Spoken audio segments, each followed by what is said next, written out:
Okay, so for practical, very practical homeowner focused advice, I'm going to turn this over to Bill. He does a really good job of taking that science, and Dr. Maurer did a great job of explaining soils and soil structures and all of that. Um, but getting it to a point where you can discuss it with homeowners, that's going to be Bill's forte. So, Bill, I'm going to turn it over to you. If y'all want to, you can mute and even turn off your There's camera that. if you like. Whatever. There's that. All right. Can you All hear me right. now? I can hear you, Bill. Okay, I'll Hey, try to Bill. bore you faster than he did. So, and if any of y'all watching Family Feud Celebrity, I'll know it because my wife has it on. If you scream, I know what you're doing. All right, so soil basics and the soil in Bear County. Some of us get a little geeky just because I find it kind of fun and show you the absurdity of some of the geekiness of it. There's two things really it comes down to in our soil. One, it is not practical to change soil's texture. Our soil is clay based, and that's just the way it is. You can't change that. I don't care how much sand you want to add to it. We have a clay soil. The other thing, it's not practical to change our soil pH, and I'll talk more about that, but we have a high pH. That means power of hydrogen, and I have a little chart to confuse you on that the best I can, but we just have a high pH. That's just the way it is. You're not going to change it. The homeowner's not going to change it. I know they love azaleas and camellias, but they're just not going to grow here because our soil's not going to cooperate. So those are really the two big things that this whole presentation is about. And if you can get those two things, you can watch Family Feud right now. All right, so here you go. We have four. I put down three in the notes. There's actually four soils in Bear County. One is the red sandy clay soil, which you find around Somerset. The Houston black or Houston gumbo is basically between the Loop 410 on the north side and side. Edwards Plateau is, let's say, Bandera Road out. Um, and it says my internet's connection is unstable. So Lynn, check me if I get out, if I lose it. And then going out 281, the whole area, Edwards Plateau. And then we have beach sand actually down along I-37, Sandy Oaks Olive Orchard. That's a primo quality Myrtle Beach, Padre Island sand. So we actually have four. I said three. Dr. Maurer covered this yesterday, but I'll just do it because it's here. The component soil is air, water, organic material, and then the mineral content. The air is for the microbes, and the air is for plant respiration. And plants, when you have a dog that runs a certain path on your grass all the time and it's dying there, in part because the soil is compacting and there's no air getting to the microbes for their whatever they need to do, and there's no air getting to the plants for respiration. The plants need water. I mean, the soil needs water for the microbes, and the plants use water for photosynthesis, nutrient transport, all that, which is in chapter 3 of your book. Good soil has organic material, which I'll talk about later, and mineral, which is the parent material presentation. So there's a reminder of what this is. So organic material affects the structure. So this is where Lynn was talking about the use of compost. By nature, soils form clods. It's just the nature of clay, and I'll bore you with the details in just a couple minutes. And when you add organic material, there's two things going on. One, there's this microbial glue that is reforming the clods, make it a little bit more open so that the water can go through. The microbes chew on the compost, and their excrement adds to the improvement of the soil. The scientific term, for those of you who want to get really impressive in your presentations, is called the poop loop. I don't know who came up. I can't remember the lady's name who came up with that, but that's what the excrement stuff is. So we cannot change the texture. We have a clay soil, but the compost, the organic material, will change the structure, which means in our clay soil, it opens up the clay soil and allows water to go more deeply into the soil and allows roots to go more deeply in the soil. So let's talk about parent material. This picture over here is kind of a cool little thing.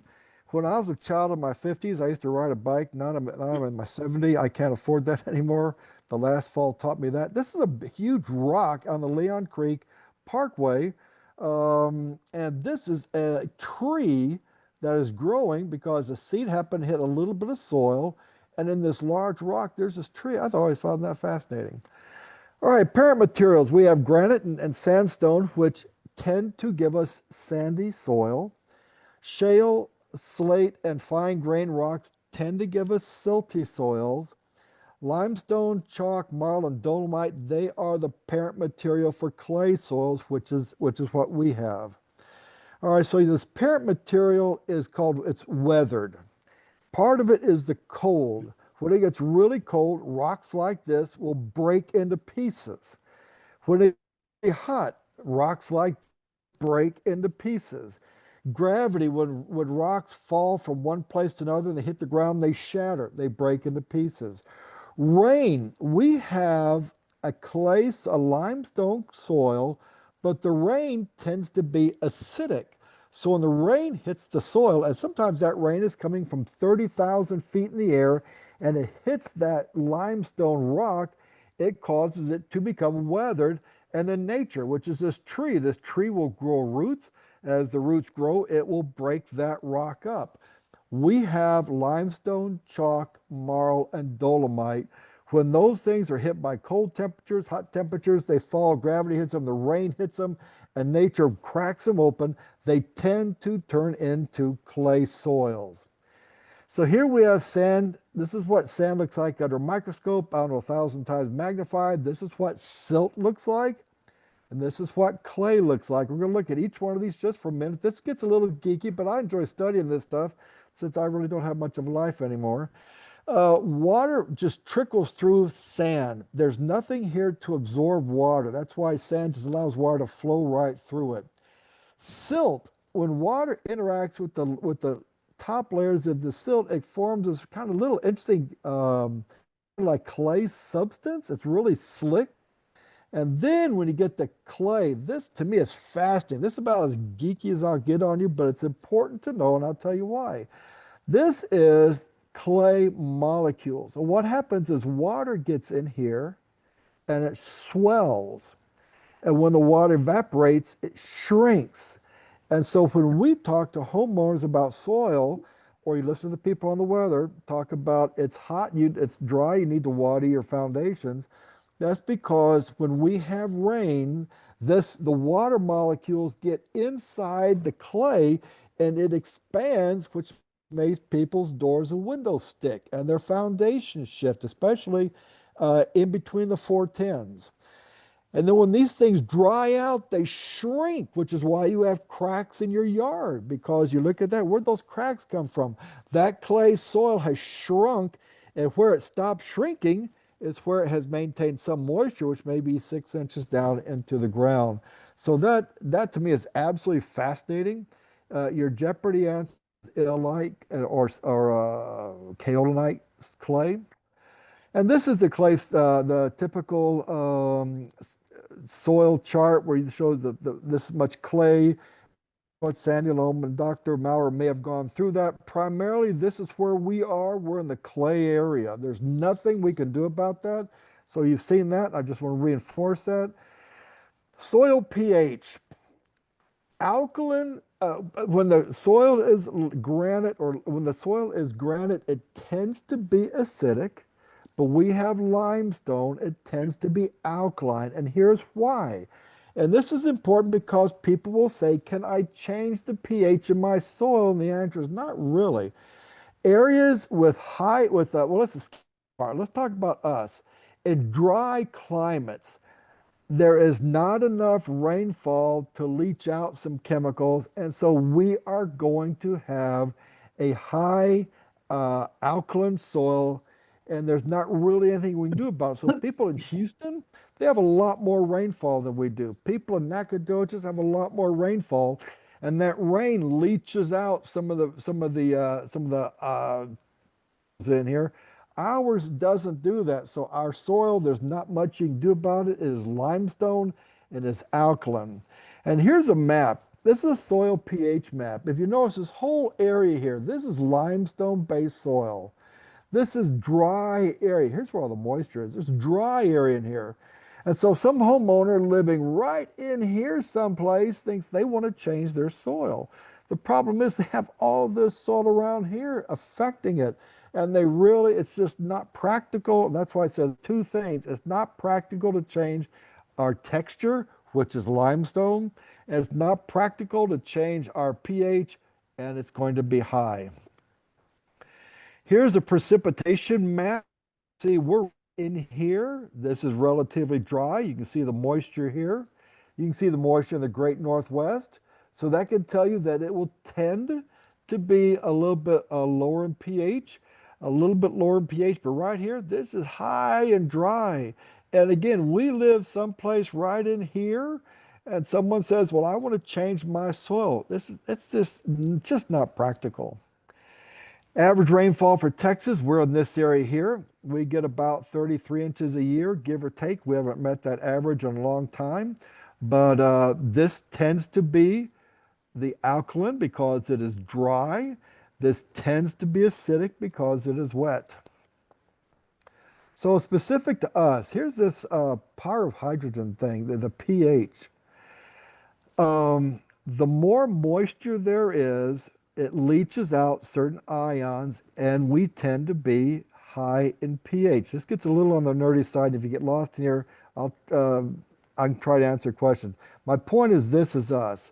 It's dry, and it keeps the hydroxide ions, which means we're just going to be very alkaline. There's not much we can do about it. The difference it makes for homeowners is this chart here. If we're about 7 to 7.5, some of these things, iron is not going to be very well absorbed here. We're going to be a little low on it, and we need a special iron for our plants, and it affects how some nutrients are absorbed. This is the area we're looking at in here. So when they talk about soil tests, this is going to be the biggest area that we're looking for. The alkaline, the high limestone, high pH is just going to absorb these nutrients. It locks them in and they don't get to the plants.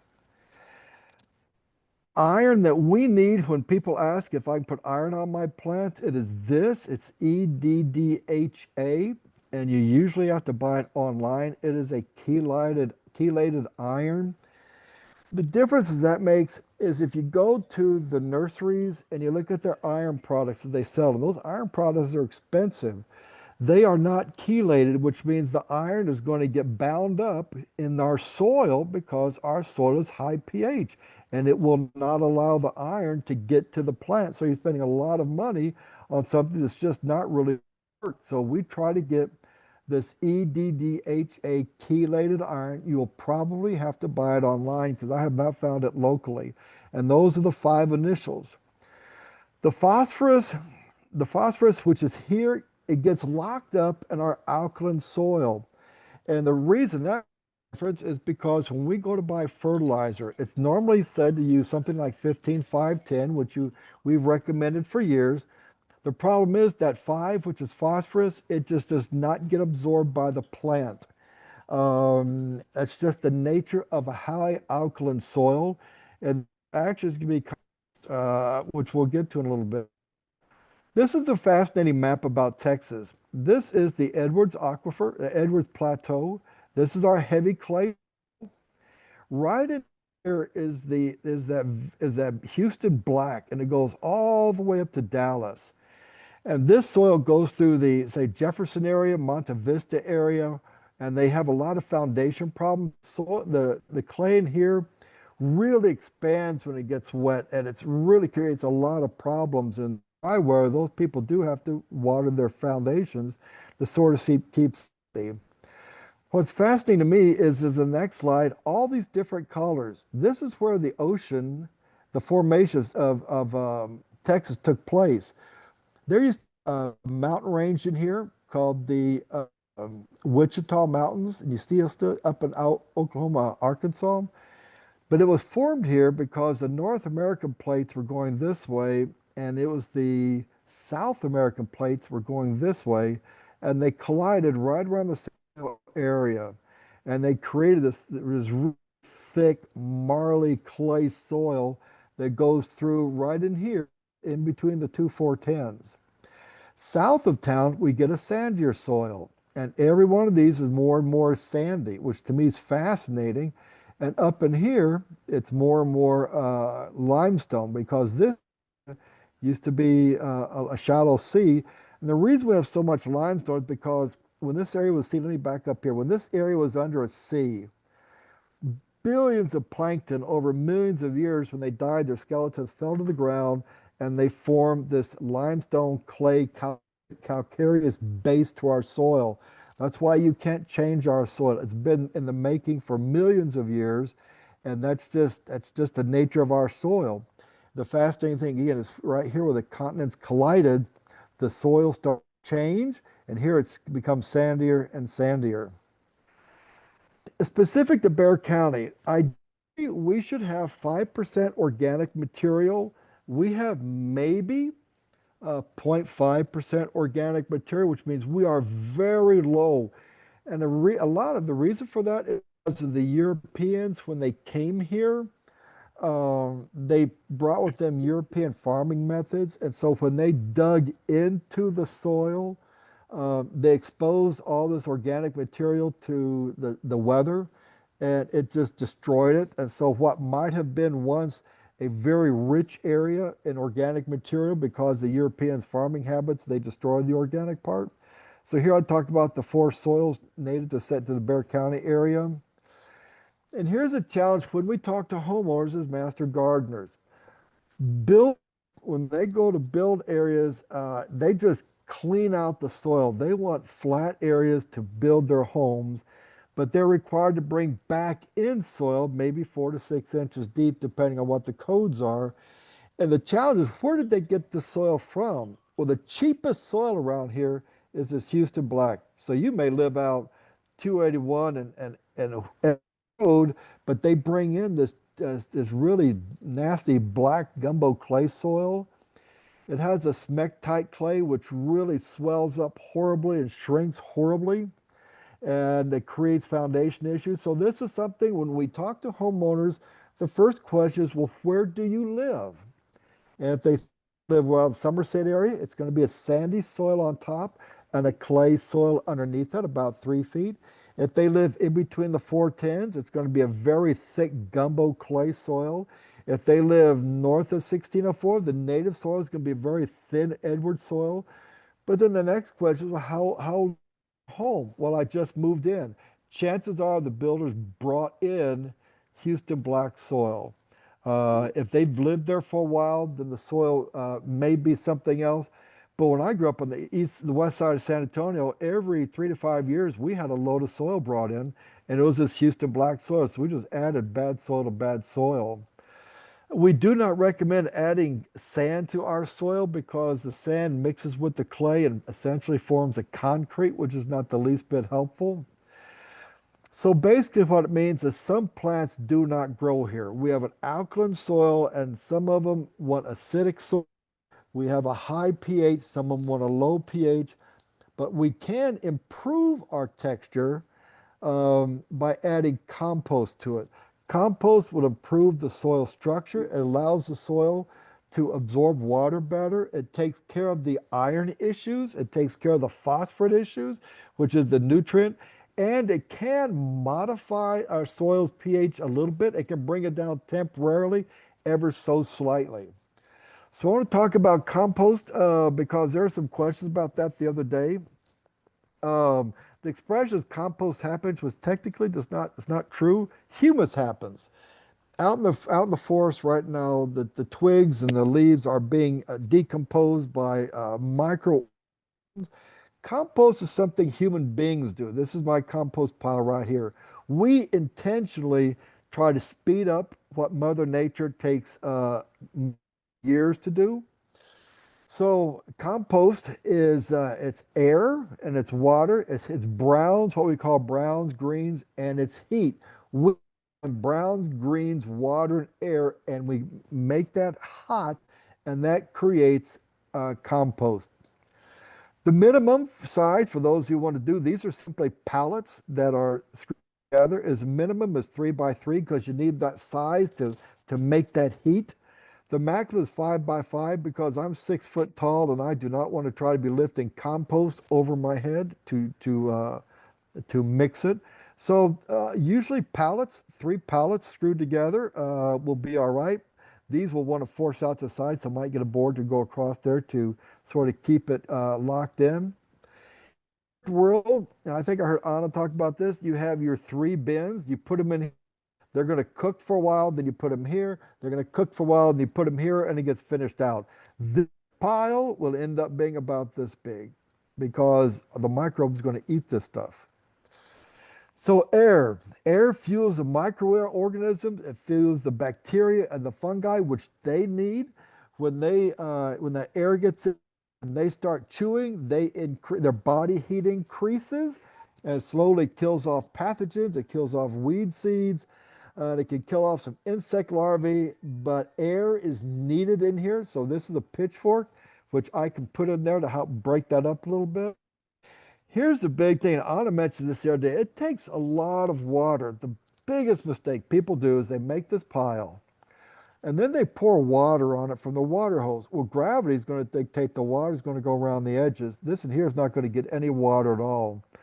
The best presentation I saw was a person put all their leaves in like these green cans, which I have 2 of them, and I'll fill half the green cans halfway up, and then I will fill the rest of it with water, and those things will soak for a couple of days until they are drenched with water.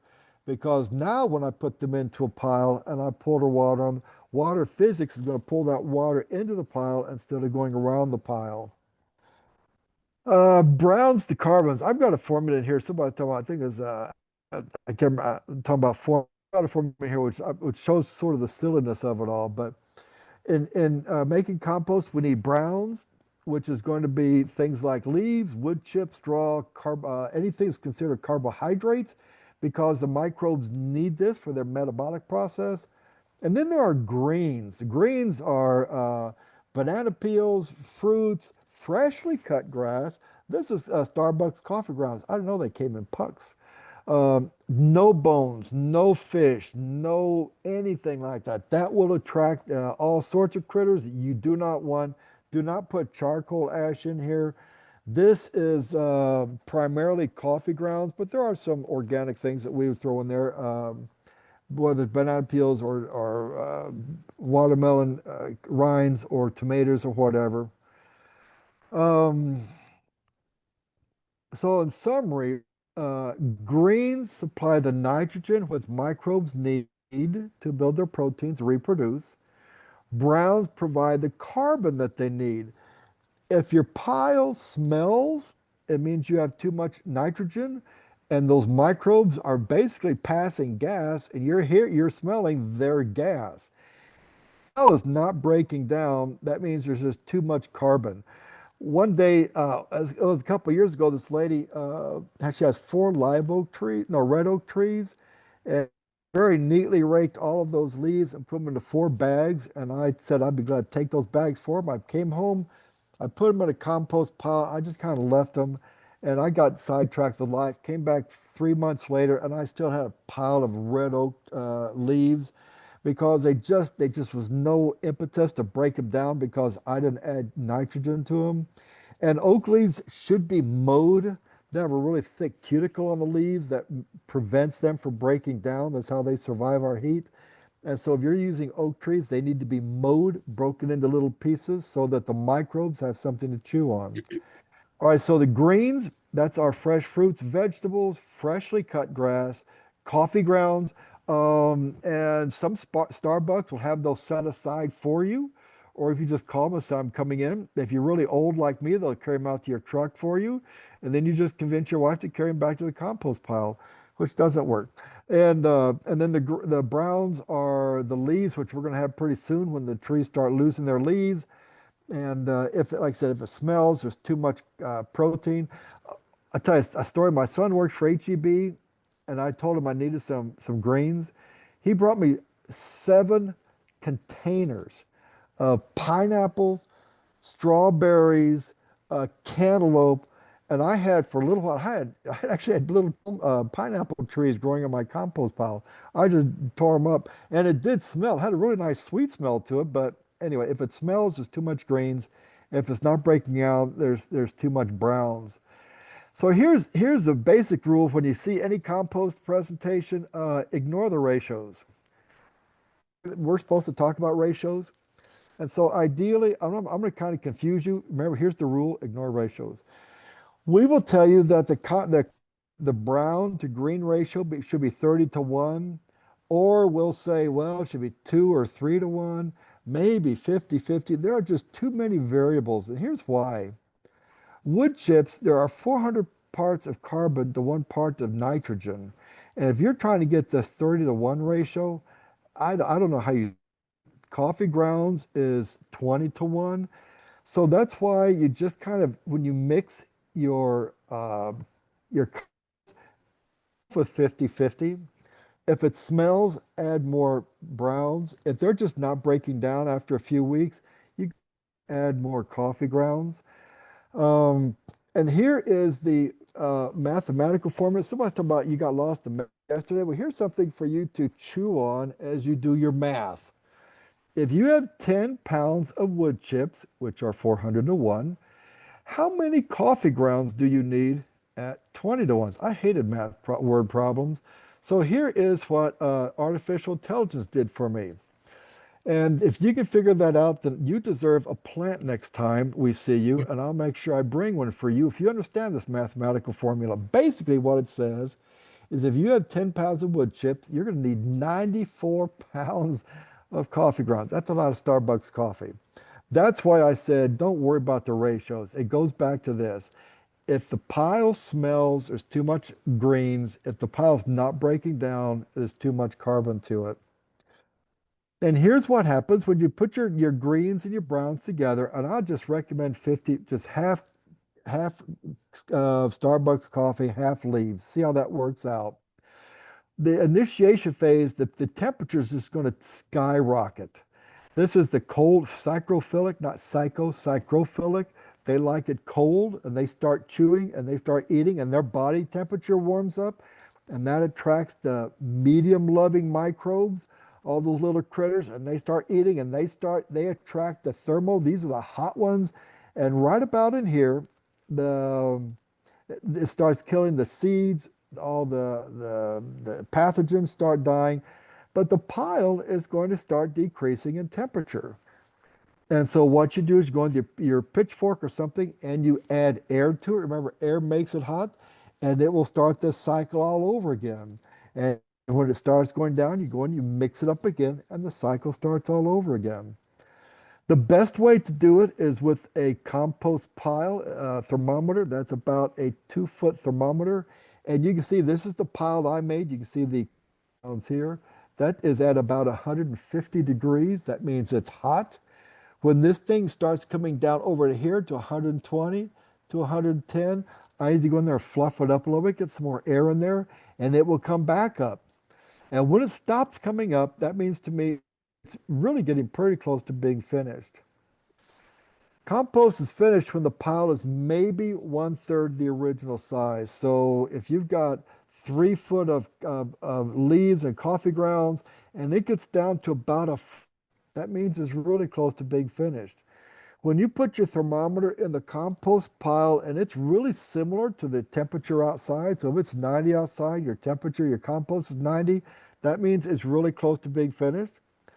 If you look at the parent material, which is if you don't see the leaves and you don't see the sticks and you don't see the watermelon rinds and you don't see the banana peels, that means it's really close to being finished. Here's a really fine texture that it's really close to being finished. If your pile is on the ground and there are earthworms in there, that means your pile is really close to being finished. And questions I've gotten from this in the past, you put worms in your compost pile because it's 160 degrees and worms at 160 degrees do not get along together. You'll hear David talk about getting well-screened compost, which you're not going to get from the bulk yards, and some bags you're not going to get. And there are two reasons why. One reason they will tell you, the people who manufacture compost, is they leave a little bit of sticks in there for aeration purposes. But the other reason is compost, they try to turn around as fast as they can. And it could take 9 months to make compost. I've heard people say they made it in 3 months. I'll take them at their word. Practically speaking, it's not going to happen. It takes a long time to go from 3 feet of leaves and coffee grounds to 1 foot to where you actually have earthworms in there. It's a very, very fine texture, almost powdery, but that's when compost is finished. So as I've said, the main thing about compost piles, there's a lot of questions, and if you go to presentation, you're going to get a lot of formulas. It comes down to this. If the pile smells, if it smells putrid, that means there's too much nitrogen and you're smelling the gas from the microbes. You can simply add leaves to that. Um, Ideally, and when people give compost presentations, ideally you have everything in bags ready to go. So you mix your carbon, you mix your nitrogen. Practically speaking, people mix it and then they add into some stuff from the kitchen table and they add some other coffee grounds later on. It all works, but when you hear presentations, they're always talking about in a perfect world, you have your two piles, you mix them, and everything works. In a practical world, what happens if I add a banana peel to it? Well, the banana peel is going to be chewed up by microbes. The initial phase in composting can take a few days. The hot phase, where it's really cooking, may take weeks to months. And misspelling aside, the curing stage can take a year for it to really become something juicy that the earthworms are having a good time with. And this, you can kind of see some little pieces in here, but this is for the most part very well done compost. And that's what we're shooting for. So here's the effective compost. This is my backyard. This is where you can see the compost was added. This was not compost. You can see the really dark green because the microbes are having a great time. They're excreting a lot of material, and what they excrete, the roots and the turf grass are absorbing. Here, there's very little excretion. You can see the color difference. And the soil structure here, this soil is more open because the compost is broken and open. Here, the soil is going to be more compact, so the grass can't be its full color.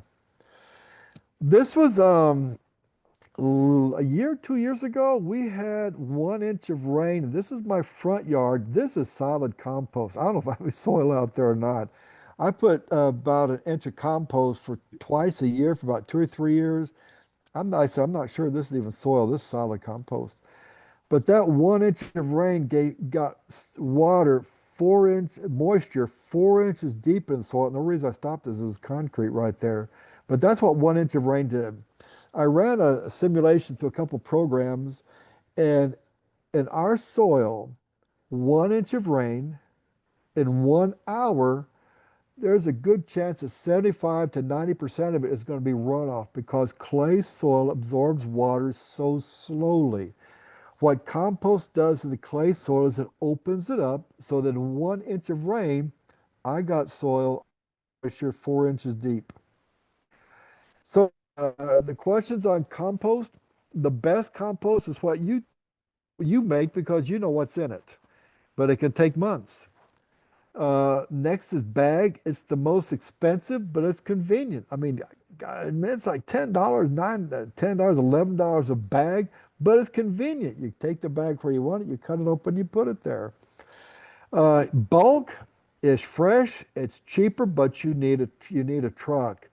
I can get compost for $15 a yard, and I see people walk out with 20 bags of compost, and that's $200. So, and I don't know that theirs functionally is better than what you get at the bulk places. So if you have access to a truck, I mean, there's going to be some stuff. There may be some clods. There may be some rocks. You have to understand those are bulk places. They make what we give them. The bag stuff can be better, but some of the bag stuff you'll still have twigs in there because they have a fast turnaround. Other types of compost, if you're going to ask me, do I have it here? Yes, I do. Okay, let's do this then. Vegetable-based compost usually gives the best balanced nutrient profile. Vegetable-based is going to be what I have. Mine is not manure-based. Our ancestors would have. They called it night soils. They would take care of their business and they dump it in the compost pile. For some reason, we think it's kind of yucky to grow food in human waste, but we think it's perfectly good to raise things in cow waste. Either way. But so vegetable is what you make at home, unless you're getting creative. Manure based is richer in nutrients. In manure based, there are two kinds. There is animal and there is human based, and they always call it biosolids. It's going to have more of an odor to it, but it is very rich in nitrogen and it does wonders on your grass. I put that on my front yard and we had our really bad snow a few years ago. My grass was greened up within 3 or 4 weeks of the snow. Vermicomposting is used by worms, is made by worms, but it's a special kind of worms. They're going to be red wigglers or red wigglers, red jumpers. And these are not earthworms. These are special worms. That's a whole different presentation. Talk to one of our master gardeners about it. There is mushroom, cottonburr, leaf mold, chicken, cattle. There's mix, all these things. Mushrooms, some people really enjoy. The problem is sometimes they've been high in salts. Cottonburr is a little on the chunky side because it's the cotton plant and it's not recommended for pots. You can put it in your soil if you want to. Leaf mold, I don't know a lot about. Chicken is going to be high in nitrogen. So if you use that, you need to water it down, so to speak. Maybe use 2/3 soil and 1/3 chicken manure because it's hot and it will cook plants. They'll cook the roots. Cattle, and so it's there's not much to it. But basically, they all do the same. They're going to help enrich the soil. They're going to improve the soil structure. They're going to help with retaining water. They're going to help with the absorption of nutrients. And let me close out with mulch, and then I'll go back and start answering questions. Compost goes in the soil. Mulch goes on top of the soil. It protects the soil. It protects it from the wind and sun, especially this time of year with the sun just beating the daylights. But not only that, this time of year we get the winds from the southeast, and it wants to dry the top layers of your soil out. And mulch will sit on top, and it will protect the soil. It helps hold in water because the sun and the wind aren't evaporating the water. It helps prevent weeds. It doesn't stop weeds. But weeds that grow in mulch is so fluffy, they just pull right out. It helps with erosion because it's providing 3 to 4 inches of protection before it gets to the soil. And it can add color. If you want to use the dyed mulches, that's your business. I understand that some of the dyed mulches use pallets for their wood base, and they're not really the healthiest thing. But cedar, and there's a dark native, there's cypress, there's a variety of mulches.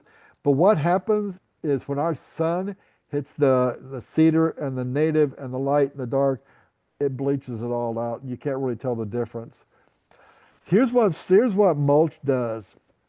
This was in July a couple of years ago, 6 o'clock in the evening. This is soil. The temperature is 90 degrees, so the roots are suffering under 90 degrees. I went to the backyard where I have mulch, and the temperature is 80 degrees. That's what mulch does in protecting the soil, but not only the soil, but the plants. I don't know plants, but if the roots are trying to grow in 90-degree heat, you can feel it. Right now I'm swapping out some of the soil in my pots. When I pulled these were 5-gallon pots. When I pulled the plants out of those pots, that soil was hot because that black plastic just absorbs the heat. But so I put them in a different location. But that's what mulch does. It protects the soil. It makes the soil cooler, makes it cooler for the roots, And so the difference was 10 degrees. This is where it holds water. This is really solid mulch. And we had like a 3 or 4 inch rain, and this is a pretty sharp decline. And what you do not see here is any soil. You don't see anything because this double shredded native mulch, the water comes pouring down the yard here and it just absorbed it all. And that's where I said it stops erosion. Another thing about erosion, this area here was horrible. It turned into a swamp every time it rained because the soil was horribly compacted clay soil. I added shale. Somebody asked about shale the other day. I think it's like $10 or $12 a bag now. I put 1 bag in here.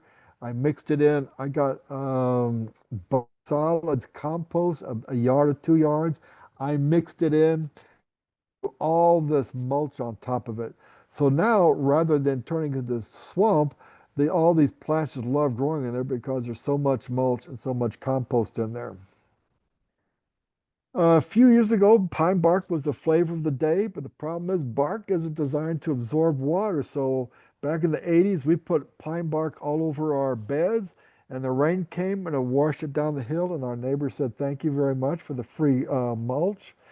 Uh, Pecan shell is a beautiful color mulch, but it just doesn't absorb water. And the first good rain, pecan shell is going to wash away. So you could do those, but understand that they're not going to be very helpful when it rains. We want shredded because it opens up the bark and the trees, whatever else, and it makes it more absorbent. And generally speaking, this year's mulch is next year's compost because it's just going to break down. When you put that mulch on the soil, the microbes are going to start chewing on it and they're going to slowly break it down. So the idea is this year's mulch becomes next year's compost.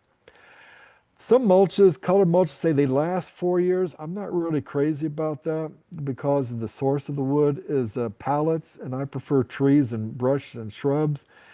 The bulk is going to either come in double shredded, which is not supposed to be happening yet, or double shredded. There's living mulch, which is a combination of mulch and compost.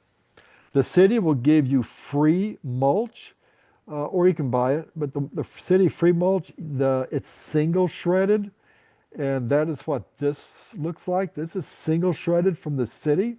So you have some garbage, and you got pieces in here. This is double shredded. This is single. This is a single shredded. I want to say cypress, cedar, but this is double shredded. So this will absorb water more quickly than this. You can buy bagged. Oh, there's all sorts of things you can buy in bag depending on how much you want to spend. Mulch you can get for $10. Well, this is free, but you can get it for anywhere from $10 to $20 to $30 depending on how much you want to spend. And that is all I have. All right. I didn't spend a lot of time on the soil because Dr. Maurer covered it. The main thing about the soil, again, and it's what all we need to know because I've had these questions time and time again from homeowners. Our soil is a clay calcareous soil. It's taken 300 million years to get here. We can't change that. Adding sand is not going to change that. We can add compost. By nature, clay soil absorbs water slowly. There's a lot of runoff.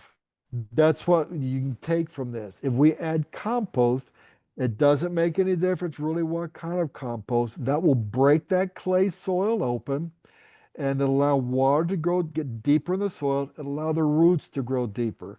We have a high pH soil and water. What that means is iron will be difficult for the plant to absorb. Phosphorus is going to be difficult for a plant to absorb.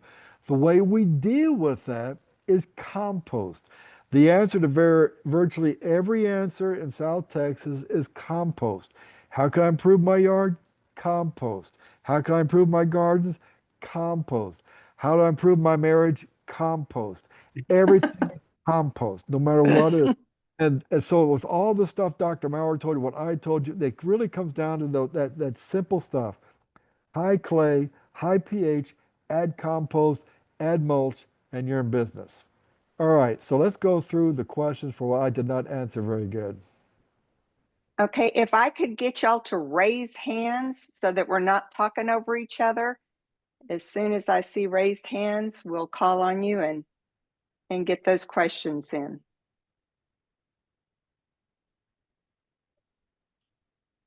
Do we have any questions, raised hands? Or if Dr. Maurer said something that you want further explained, I'll see if I can confuse you better. Remind us how to do the electronic raised hand, please. Okay, down at the bottom, you have a react with a little heart. And one of the options of there, after you click on that, is a raised hand.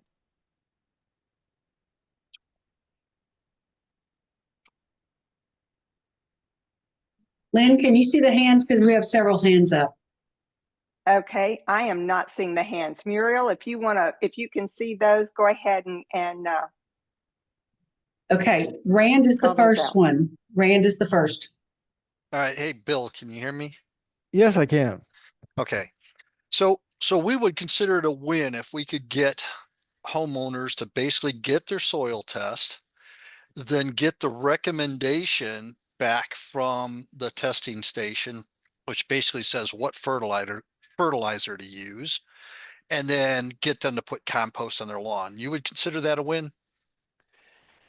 Well, if I can be honest, and then unfortunately this is being recorded, the challenge with getting your soil tested is you have to be able to read the results. I've read those results. If you get your soil test, you get the results back, take it to David and say, would you please explain this to me? If I can get people to add compost to their soil. Fertilizers, there are two different types of fertilizers. There's organic. Synthetic will feed the plant. They're designed to feed the plant. You put the synthetic on there, the plant absorbs it. Organic works differently. Organic is manure based. The microbes have to eat the organic and then they have to excrete. It's either eat, excrete, or poop loop, whichever makes you giggle.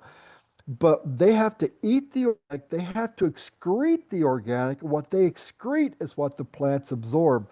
So that's why David on his lawn care will tell you if you use organic fertilizer, you have to apply it 6 weeks before when you do synthetics. So synthetics more or less is April 15th.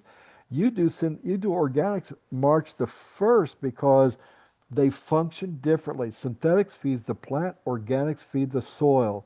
So if I can get homeowners to use compost, to me that's a win, and I'm high fiving myself, and I'm buying myself a glass of Bill Miller tea because I'm happy.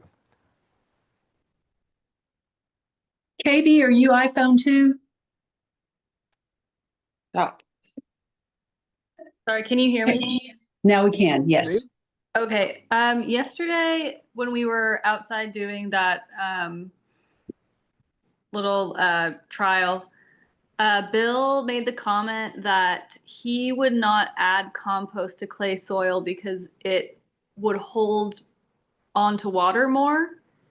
And that seems to be the opposite of what I just heard. So I guess I'm just confused about, I guess if maybe yeah, I guess I'm just confused about where that comment came from him. Yeah, Lynn mentioned that at the beginning. Dr. Maurer is talking. I don't know what Dr. Maurer said.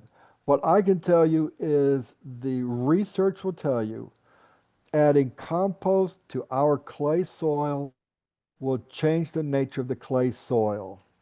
And so I'm not clear what Dr. Maurer said. And if he was here, I think he might clarify that. But so for our, so I'm not saying he's wrong. Lynn can tell you what he said. What I'm telling you is if we add compost to our clay soil, it improves the structure of our clay soil and it will help the plants, vegetables, ornamentals, lawns, trees, whatever, grow much better. So that's my answer on who wants to be a gardener millionaire. and That's I'll what the add science. to that, and I'll add to that, in areas where there is a lot of moisture, for example, when I was a master gardener up in Oregon, that area, if you have too much compost in, then it is holding too much water in the soil. That's not a problem for us here in South Texas. So again, compost is good. The other thing that Dr. Maurer was concerned about was if you're adding and adding and adding, are you building, depending on what that compost is, are you building up a problem of a certain kind of nutrient? And we have not found in the Bexar County area, using the compost that we have available here, those kinds of issues. Again, a little bit different focus on farming than it is for homeowners. So I even went to David and I said, based on what he just said, are we changing the recommendation in Bexar County? And he said, no, we're not. For homeowners, we're recommending 2 inches annually of a good compost added to the soil. Okay. Gail, you were next. Take yourself off mute, please. Okay, couple of questions. So when you're starting a new bed, I'm a new homeowner, and for a raised bed, how much compost to the soil that I'm buying to do the raised beds? All right, if you're doing a raised bed, what part of San Antonio? I'm guessing northwest. It's northeast, Converse. It's so Okay. 1604 and Farm Road 78, and it's All not a right. development. It's the old section of Converse, like homes from the 40s and 50s. Okay, if you want to do a raised bed, then ideally we're going to look for at least 6 inches of soil. And you can go to the bulk places and get their amended soils. They're usually pretty good. Here's what I tell homeowners. Go to the local bulk place. Tell them what you want to do. Some y'all want to grow ornamentals and a raised bed. What product do you have that will help me? I want to raise vegetables, because every bulk place, Gardenville, Good Earth, whatever it is, Buckhorn, Site One, they all have different names for the same product. So you go to the bulk place, you tell them specifically what you want it for, and ask them what product. And it's going to be some mixture of clay and maybe green sand, some compost in there, maybe regular sand. But go ask them what they sell that would work for your particular area. But you want to have it about 6 inches deep. Okay, thank you. Gwendolyn, you're next. Yes, thank you. Bill, you mentioned you mentioned that you get your compost in bulk. Yes. And you need a truck. Where do you get it at? The bulk Mhm. or the truck? The The bulk, bulk okay, in compost. San Antonio, we have New Earth, which is on the far east of San Antonio. Mhm. We have Gardenville, which is over off Wurzbach Parkway and Starcrest. It's across from the San Antonio recycling area. Say the name We of that one have, again. that's Gardenville. Gardenville. Okay. Yeah, now Gardenville, the pastor said that they use vegetable compost only. Then there is Atlas, which is on the far southwest side. Site One has locations throughout San Antonio, and then Buckhorn is over off Bandera in 1604. And a lot of them sell New Earth products. So it's a matter of getting out a map and call them up. Tell them who you are. Tell them you're a master gardener and you are really kind of curious about their products. Sometimes they'll give you samples. They'll give you a 1 gallon, maybe a 5 gallon bag of a sample, and you take it home and you stick your hand in it, see what you think about it. But tell them who you are and tell them you're looking for some good soil and what do they have. Or Thank take you. your own bag and they'll let Okay. you fill them up. But as master gardeners, please do that. That's good for us to know. Thank you. Liz, you're next. Bill, I just wondered if you would go back to the 4 soil types in San Antonio. It's the one that had beach sand as number 4. Yes. There is a picture of it. Yes. This is the pic. This of it. The red sandy clay soil is going to be basically somewhere area of Highway 90. Houston Black is going to be between the Loop 410 on the north side and south side. And that's because that's where the continents collided. The Edwards Plateau is going to be out Bandera Road, northwest, out 281 north, because that's the Edwards Plateau. And the beach sand is going to be around Sandy Oaks Olive Orchard that is no longer in existence. But that is absolutely fascinating. And she let me take a sample of her soil. I have a big old bag of sand from there. Yes. Do you have a And where question did where about did you that? say where did you say that the red sandy clay is? It's going to be in the Somerset area. I'm gonna say, well, south of 90 is not really accurate because that still has the Houston the clay soil. I'll just say Somerset. And if you have free time, you're the least bit interested, drive over that area and get your shovel and find a fair place where you can get it, but dig down and take a look at it. Take a look at the soil there. Feel it in your hands. Feel that red sandy clay soil. But understand about 3 feet down is a clay soil. That's why it's called clay pan soil. And so the people think, well, I've got really great sandy soil. Well, you do for about 3 feet, and then it turns into that clay, which acts like a bowl. And if too much rain, it can drown the plants. But yeah, it's about, I'd say Somerset area. I think I'm more interested. We live like in the Harlandale area, and we've always identified our soil as Houston Black. Yes. So okay, we've got a pretty good. Okay, It's going to be the Houston Black Gumbo clay soil. It's going to be high in smectite. And the reason that makes any difference is smectite, when it gets wet, it really swells up. And when it dries, it really shrinks and it creates chaos for roads and for yep, foundations. And the yep. way to take care of that is to add compost to it because it will change the way the soil is structured. It'll change the way the soil functions and it will take care of a lot of the problems that people have with that soil. Awesome. Thanks. Gwendolyn, could I get you to lower your hand, please? So Oh, you go out of the yes. queue. Thanks. And then Yeah. Bob, you are next. All right, thanks. I'm asking the question, I have two questions. Is there a better time than not to put compost down? That's the first question. You can answer that if you will. The best time is going to be, I'd say mid-October to maybe mid-December. I mean, what that compost is, because I went and got some today because I'm building a bed for the junior master gardens. That compost is 120, 130 degrees, and when it's 100 degrees outside, that's not what you want to do, and it's just not healthy. So when the cooler temperatures, starting October to mid-December, and then starting sometime maybe mid-January or February when things start warming up a little bit, is a great time to spread it. Okay, is that a good answer?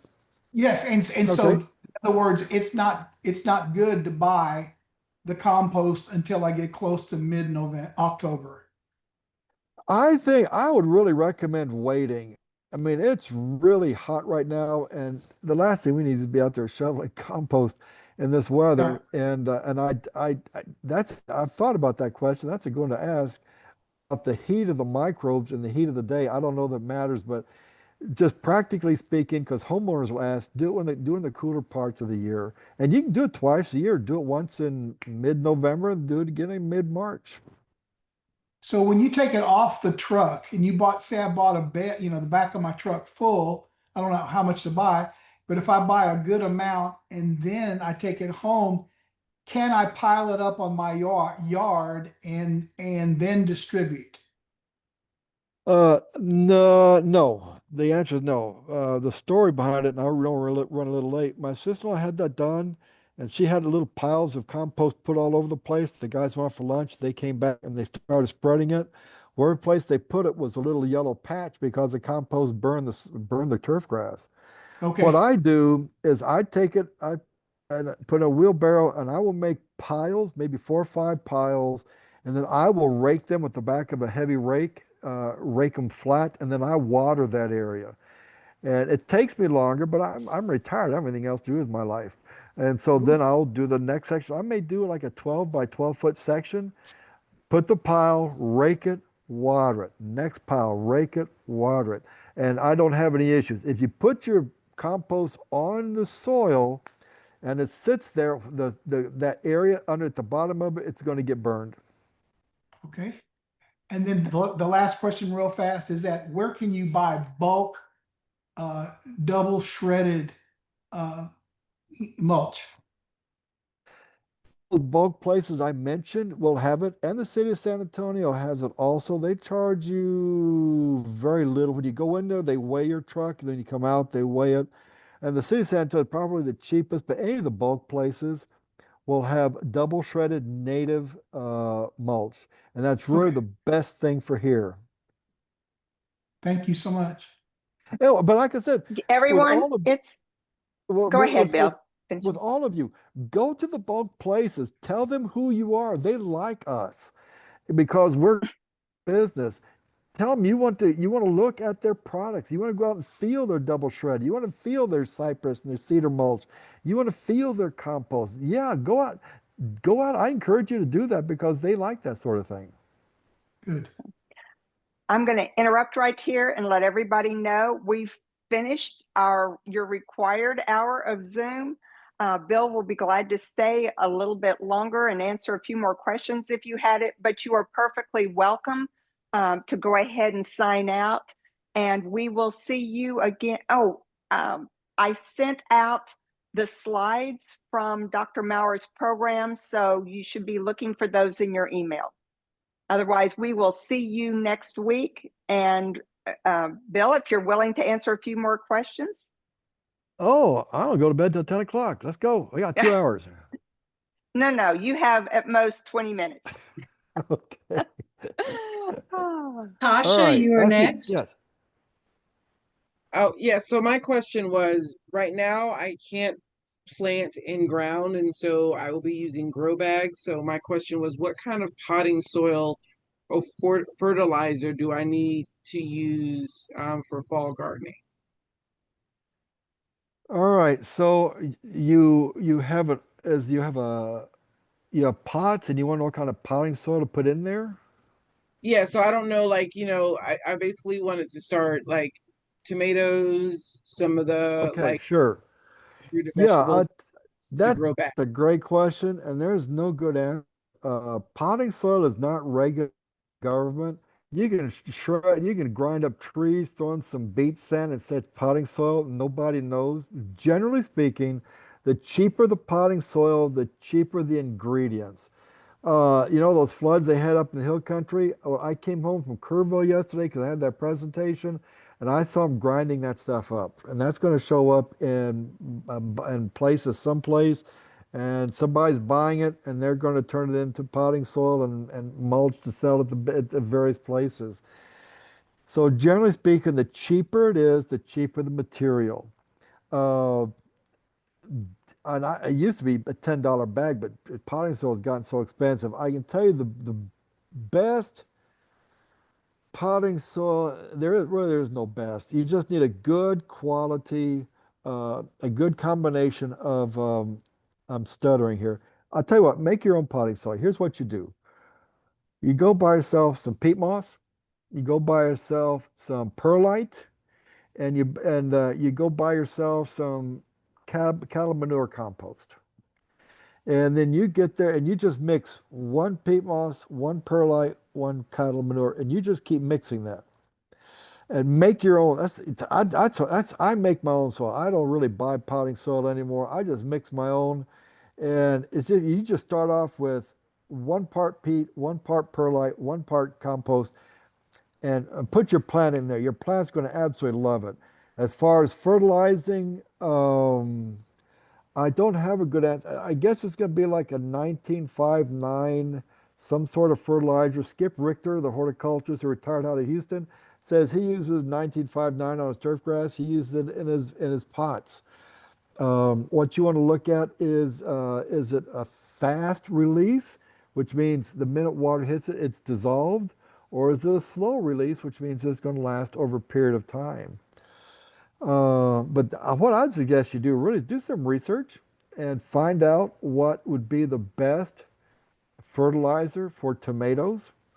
And David recommends really two. One is you You mix like a 1959 to the container, and then you get some of these liquid ones, and after you maybe a week after you put it in the container, start using the liquid every week, and so you have the combination of the liquid and the granular working on the plants, because what you want to do is grow leaves.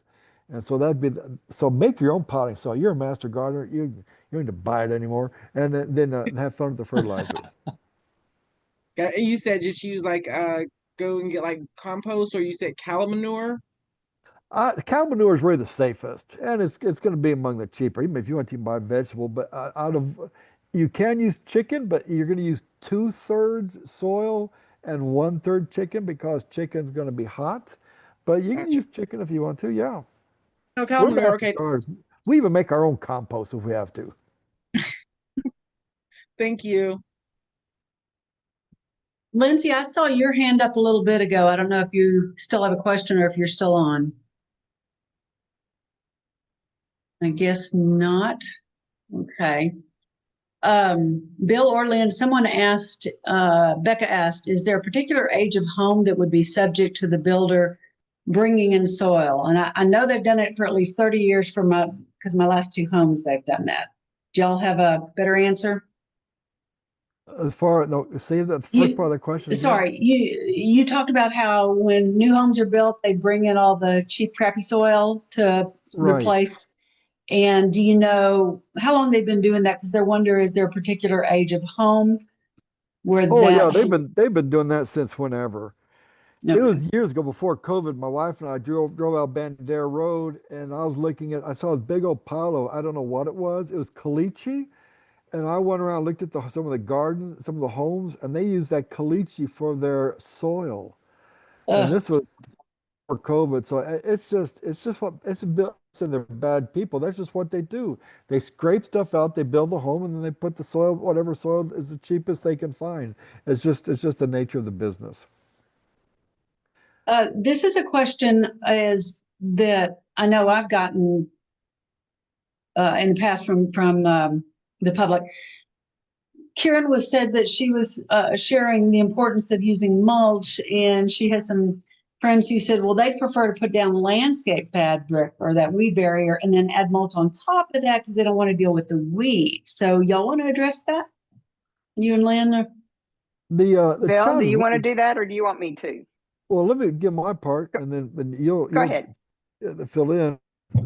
First off, the weed barrier is not really helpful. Depends what kind of weed barrier. Some of it is really destroying the soil beneath it.